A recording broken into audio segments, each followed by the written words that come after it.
Have you ever wondered what it's like to walk from Falmouth to Looe? Well, let me show you. A good song of the sea, away we go.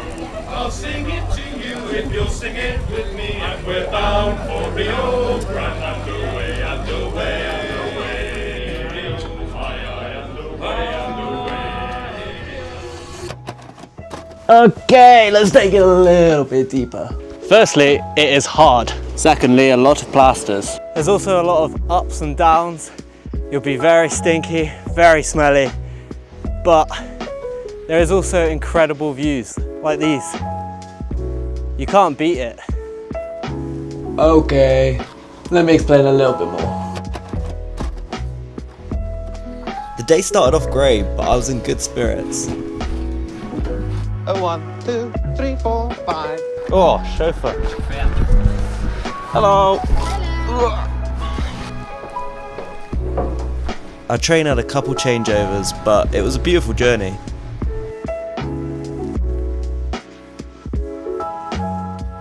Welcome aboard this Great Western Railway service to Falmouth. First order of business was the unskippable ferries from Falmouth to St Maurs and then St Maurs to St Just.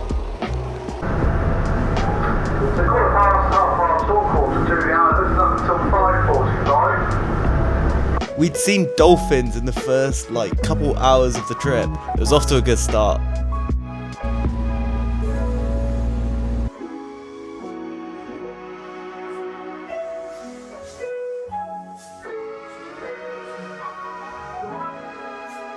And we were off.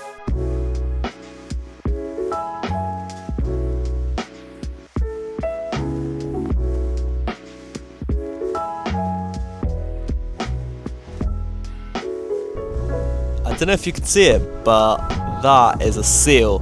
Second bit of wildlife. And just like that, we'd come across our first bit of civilization, Port Scappo.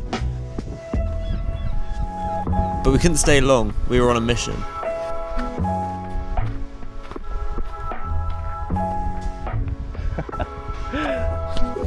It's an empty beach to ourselves. Look at that.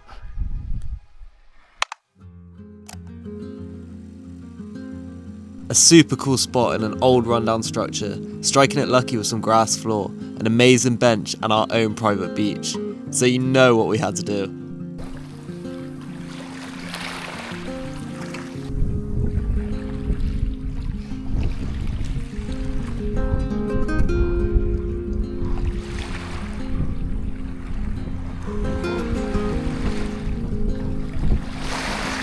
The morning after the first night, I had no idea what this trip had in store for me.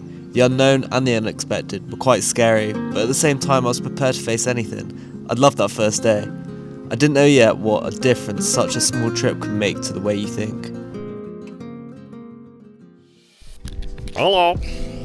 And just like that, we were back on the trail. Day 2 felt full of promise and I was ready for it. What I didn't know was that day 3 would test me in ways I hadn't expected.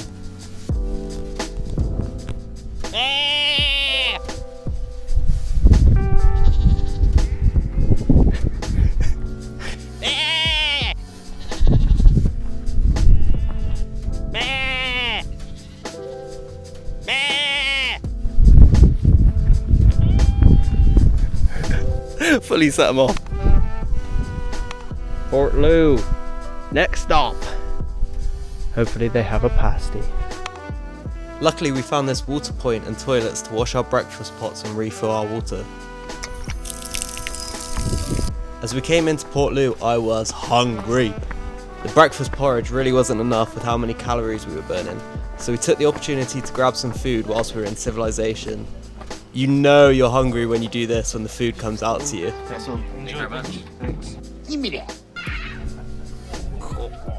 Day 2 actually had quite a lot of civilization, but we had to make our way through this first. It's a bit overgrown here.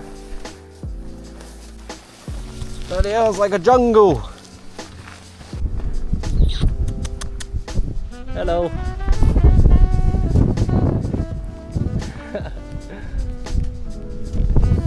So here's me showing you what we've walked so far. Just around the corner of this first point is where we started.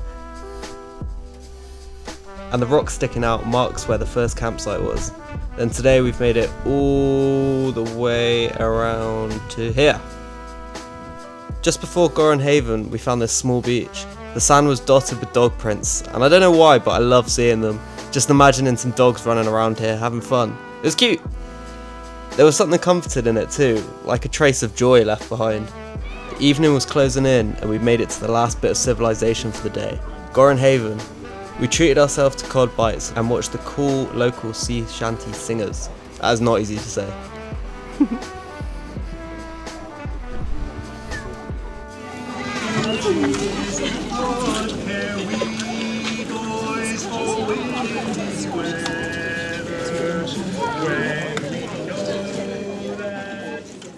After day 2, we decided we needed to book a campsite.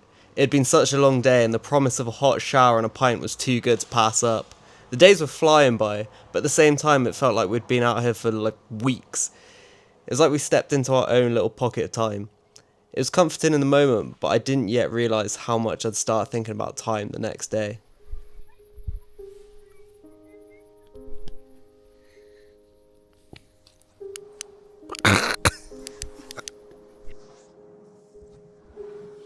The next day, something shifted. It started small, just this uneasy awareness of time. Like the days were rushing past me, and I couldn't hold on to any of them. Every step made me think about time slipping away, faster and faster. I kept asking myself, how do you live fully when time never slows down? How do I appreciate my younger years? How do I know if I'm on the right path? How do I quiet this feeling? And then, the thought that stopped me in my tracks. It's all gonna end eventually. The weight felt immeasurable, too much. My chest tight, thoughts spiralling. I sat there on the sand, feeling swallowed by it all. I thought and I thought and I thought, chasing myself in circles, and then my eyes caught something familiar. Dog prints, half faded, crumbling under the tide. Here one moment and gone the next. And in that moment, something broke through. A clarity I hadn't experienced before. Such a small and what I thought was an insignificant moment, but they had stopped me. It struck me then that time doesn't just take, it reshapes. The waves don't erase the shore, they mould it. Every print, every broken shell, every fragment of glass, they carried, softened and transformed. A surfboard maker once told me that every single wave is different. I never really thought much of this at the time, but sitting there, it finally clicked. The waves became every challenge I'd been through. No two the same, each one breaking and each one eventually fading away. They reminded me that nothing, not even struggle, is permanent, and maybe I'd been wrong about time all along. It's not slipping away from me, it's carrying me. Every year, every stumble, every trip, every mistake, every moment I had wished I could hold on to, they're not lost, they're becoming. They were my continual reshaping and moulding every second of every day until I arrived at this point, the present. Just like sea glass in the surf, I didn't have to cling or resist. I only had to move with it and let it change me. Even if a wave cracked me in half, it would still eventually reform me smooth.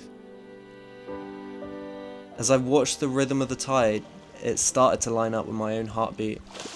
And the strange thing is, there is science behind that. Our brains naturally tune to the rhythm of the waves, like breath. It was as if the sea was showing me, in its own language, how to let go and how to breathe again. The dog's prints faded, but their lesson stayed. The end isn't the enemy, it's the proof that this moment, right now, is alive.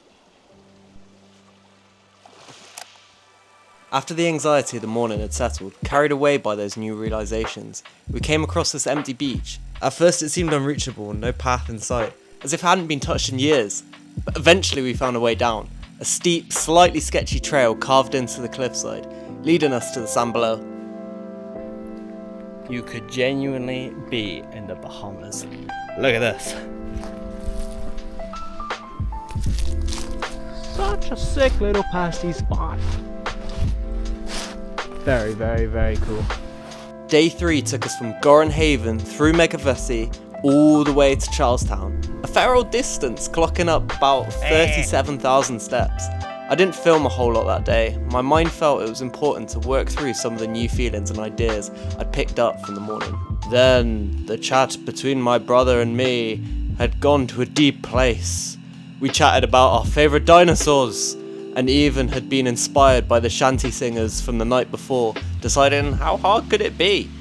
But I do not think I have the switch in my brain to sing what we created on video. There once was a sailor, time in the pan. Cook him up good, it's better than spam. Seasoned up good, put it up his bum. We don't have an air fryer, it's 1851. Chef on board had a little bit of fun, shooting the sailor quick with his gun. We all had a piece, we all had a bite, all fair and well till it broke out in a fight. Monkey came along and took a big shite. Right then and there, like it as a kite. That is a kite. Boy it flew, boy it soared. The poo went everywhere, all overboard. Diving off the plank, get in the sea. The last one off the boat grabbed the mead. Little did they know the shark below. One more prayer before their lives would go. Let's forget that. Let's go back to what I was saying, please. By the time we stumbled across this super long stretch of beach, it felt like the perfect spot to crash. That became our camp for the night. As dusk settled, the moon rose and painted the sea in silver. It felt like a quiet reward, and I went to sleep knowing that the next stretch of my journey would carry a new kind of clarity. We set our alarms for an early sunrise start. No sunrise. And we also managed to nuke our porridge pot. And we were kind of running out of water. But that's okay, I'll let the little misfortunes wash over me. Following a trail of dog prints off the beach, we found ourselves heading into Foy. A busy but ridiculously picturesque harbour village. The only way across was squeezing into this tiny crown ferry that carried us across the water, but not before getting a pasty. We found a lizard on the next bit of trail. There's a motherfucking lizard. Definitely alive, definitely out of focus. Proof it existed, sort of. It did dawdle off into the bushes right after this clip, so I promise it's real. But I can't say that for my camera skills. As we pushed on, I realised how close we were to finishing. The campsite we were aiming for was just outside Polperro, which meant tomorrow would feel like nothing compared to today's monster 47,500 step long journey. Along the way I'd learnt so much about what I value.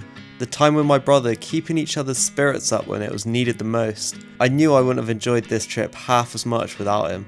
And in the quieter moments, the walk had also given me the space to think and grow. By the time we reached Polperro, I felt lighter, my head and even my boots a little less heavy. The clarity from such a small trip had made such a big difference. So we grabbed a beer and then an ice cream and let ourselves sit, knowing the last stretch was just ahead.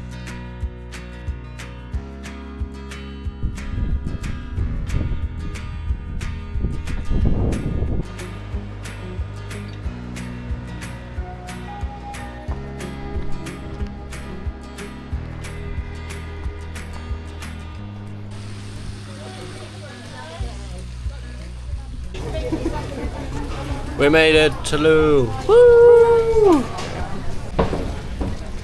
That is the perfect victory snack.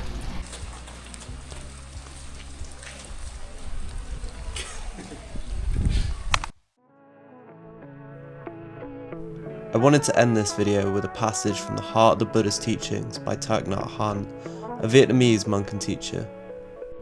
When we look at the ocean, we see that each wave has a beginning and an end.